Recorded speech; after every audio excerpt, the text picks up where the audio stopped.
Entre linhas, texturas e signos, Annalise Francischetti construiu uma trajetória que atravessa ateliês, hospitais e museus. Gravadora, desenhista, arte-terapeuta. Sua obra revela que criar é também cuidar, que cada traço pode ser ponte entre mundos.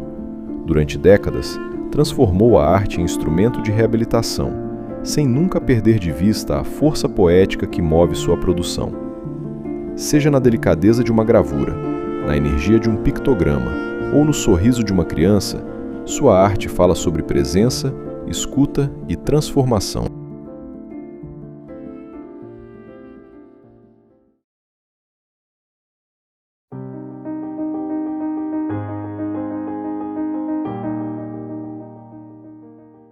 Antes de começarmos, quero deixar um recado. O Clube de Gravadores é um projeto realizado de forma totalmente independente para registrar e preservar a memória da gravura brasileira. Neste momento, estamos arrecadando recursos para adquirir um novo HD de backup, garantindo a preservação de todas as entrevistas já realizadas, além de investir na melhoria da nossa captação de imagem e na continuidade da produção. Se você puder colaborar, vou deixar uma chave Pix na tela. Toda contribuição faz diferença. Muito obrigado pelo apoio.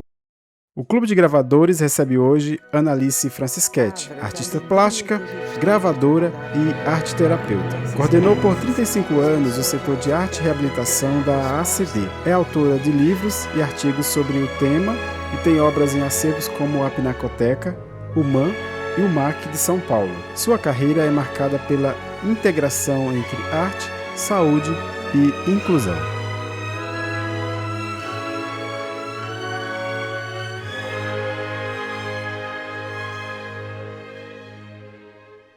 Annalise, é uma honra recebê-la e poder conhecer de perto sua trajetória. Eu inicio te perguntando como começou sua relação com a gravura e com a arte como um todo. Meu pai era um grande admirador de arte, né? E desde criança eu ia com ele às exposições. Então a parte artística, né, começou meu pai me levando às exposições, aos museus, né? Então eu achei que foi meu pai que me introduziu realmente na arte e eu era assim, entre 12 e 14 anos eu que acompanhava ele às exposições. Você é pioneira no uso da arte como recurso de reabilitação. Como surgiu essa integração entre sua produção artística e o trabalho com pessoas com deficiência? Na realidade foi assim, eu fui até a CD, eu era voluntária.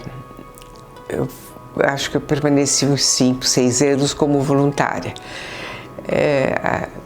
dentro de um setor de recreação. Eu acho que assim, as pessoas observaram, a diretoria, né, observou o meu trabalho e me convidaram para inaugurar o setor de arte e reabilitação da CD. Foi o Dr. Ivan Ferrareto, diretor clínico na época, né, porque ele tinha uma grande preocupação com a parte cultural também das crianças, né? Então, nesse período eu também começo já a organizar exposições de arte, né, em benefício das crianças, da família e de própria ACD, né, enriquecendo com um trabalho inovador, né, em que as crianças tinham grande admiração, produziam muito, como os adultos também. À medida que eu fui convidada e introduzi o setor, eu começo a participar das reuniões médicas, das reuniões de equipe. E por quê? Para você fazer a arte e reabilitação de uma forma bem consciente, você precisa entender das patologias. Então eu começo a entender, a estudar, né, diferentes patologias, né, sendo que a maior população da CD é de crianças com paralisia cerebral. Então eu começo a frequentar aulas, né, dentro da própria CD. A CD é um centro de pesquisa, ela está fazendo 75 anos atualmente, né, de formação, né, de profissionais também, além do atendimento ambulatorial e hospitalar. O que diferencia o trabalho de arte-reabilitação das práticas artísticas tradicionais? Como você adaptava técnicas e materiais para cada caso? Sim, eu acho que eu respondi um pouco da pergunta anterior, porque eu tive que aprender, né, o que era a patologia, paralisia cerebral. Quais as áreas do cérebro eram atingidas? Se essa criança não usava a mão direita, por que ela ia usar a mão esquerda? E também encontrei grande colaboração com a equipe, né, que é formada de psicólogos, de fonoaudiólogos. É uma equipe muito grande em que às vezes nós atendíamos em dupla, né, as crianças ou os adultos. Então você precisa conhecer a patologia para saber o que está acontecendo no cérebro e quais as regiões que você pode estar desenvolvendo, vamos dizer, a parte cognitiva, do conhecimento, da atenção, da memória, da escrita, né? Muitas crianças têm diferentes problemas, né, na parte da escrita, né? Elas às vezes não conseguem escrever, e aceitar aquilo que a criança pode nos oferecer. Às vezes ela faz só garatuchas, rabiscos, né? Então o que eu fazia?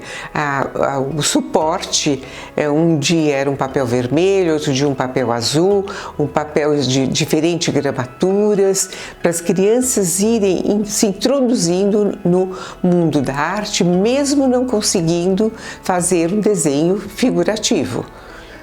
Era às vezes só rabiscos mesmo, né? Mas você ter recursos, né, nos materiais artísticos, às vezes o lápis dá um tipo de linha, de ponto de linha, o guache, né, o pincel dá outro tipo, e os pincéis também eram adaptados, o lápis adaptado pelas pessoas da terapia ocupacional. Né? Não era eu que fazia essa adaptação, mas os recursos, eu usava terapeutas ocupacionais para me orientarem sobre o tipo de material adequado àquela criança. Ou aquele adulto também, né? Dependendo das patologias.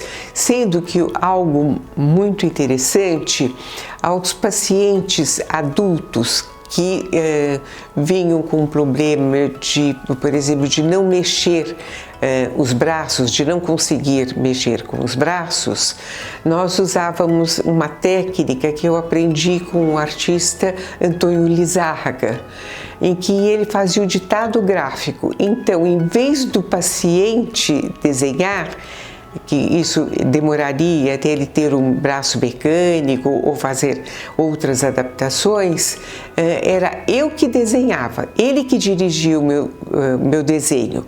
E não eram desenhos figurativos, eram abstratos. Por exemplo, faça uma linha, depois pinte de vermelho, faça a segunda linha, pinte de amarelo. Então, eles iam verbalmente me orientando nessas questões.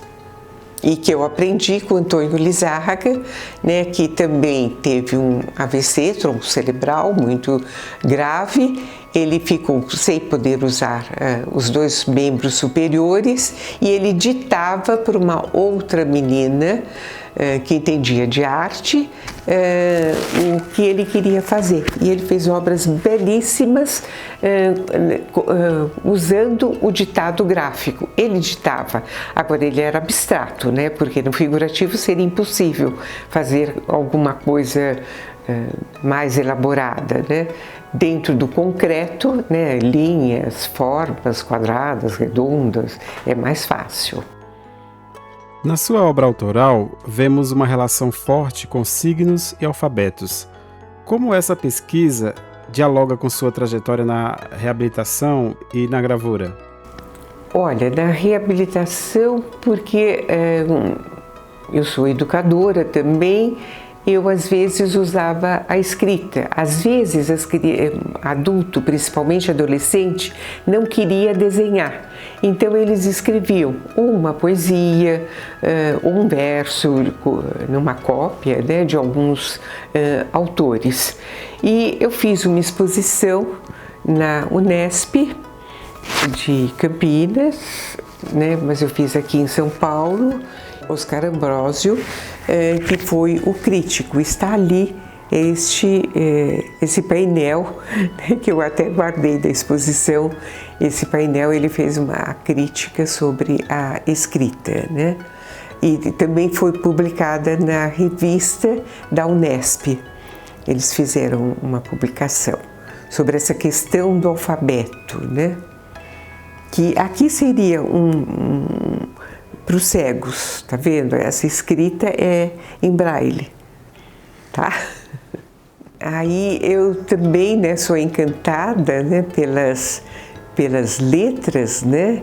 Inclusive eu fiz uma série de gravuras, né, que foram para o Unesp também, chamada Cartas de Amor, em que eu fiz uma exposição grande e fiz uma parte interativa.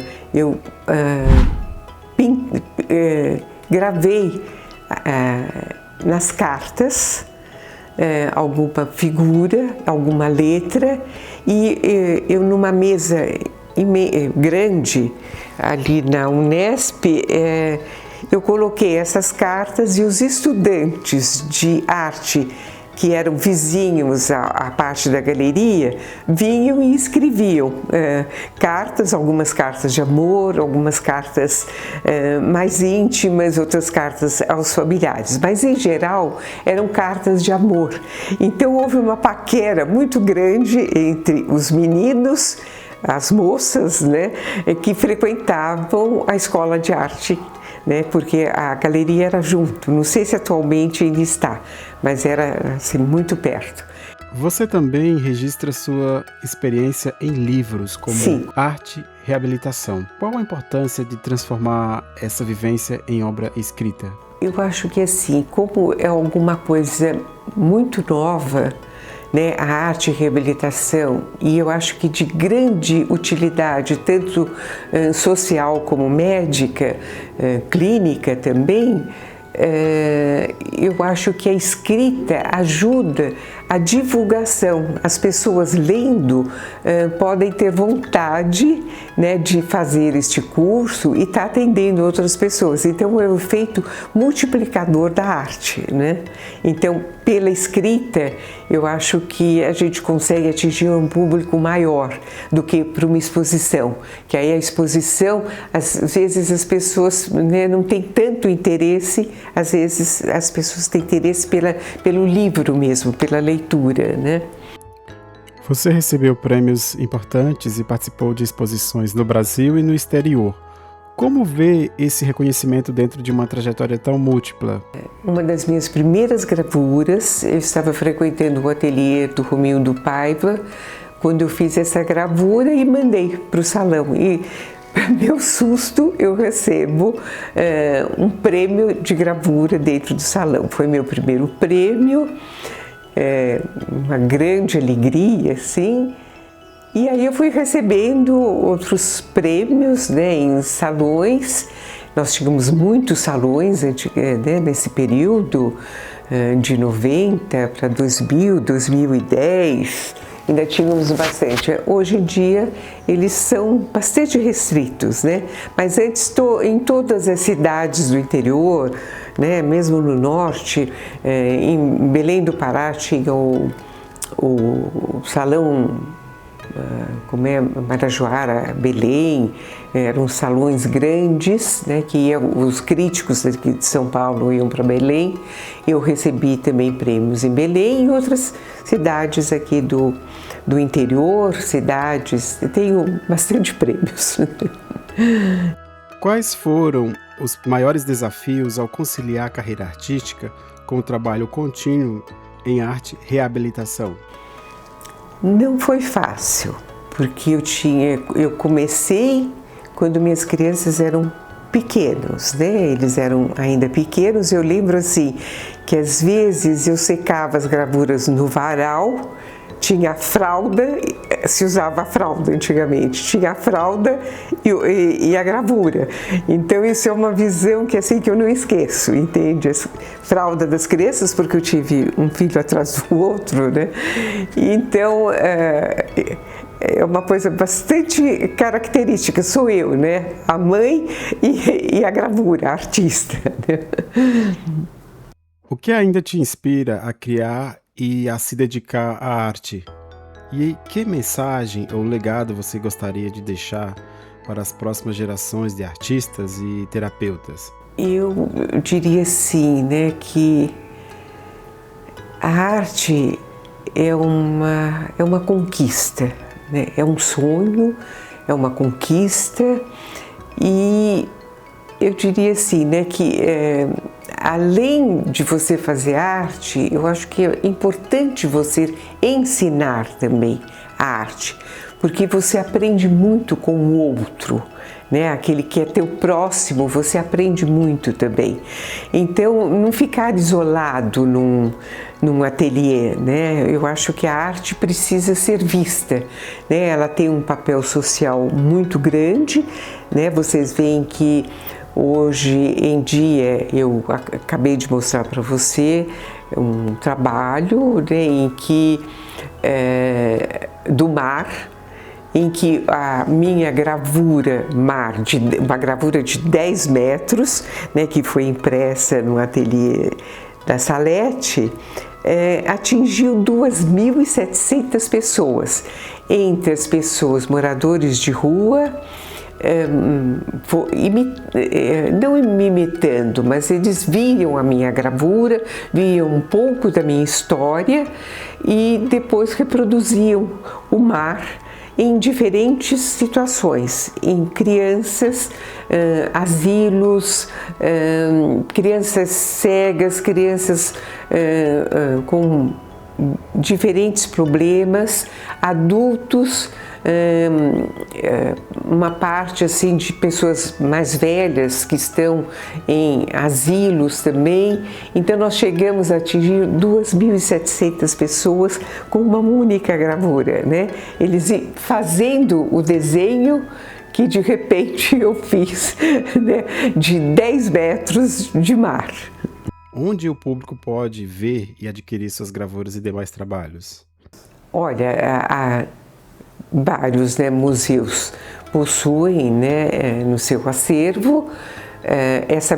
O meu primeiro prêmio que eu acabei que foi o governador do estado de São Paulo, está na Pinacoteca do Estado, em vários museus, mas assim, para compra seria diretamente aqui comigo, né? Palavras, a alegria que a gente tem de trabalhar com essas crianças, que as pessoas acham que elas não dão uma resposta e elas dão tudo que elas podem, né? E a arte tem esse poder de transformar a vida das pessoas, porque a própria família começa a ver essa criança de uma outra forma, né? Então nós fizemos um trabalho não só com a criança, mas com a família, com o adulto e a família também, né? Que começa a ver o seu familiar de uma forma diferente. Ele é capaz de produzir arte, de fazer alguma coisa.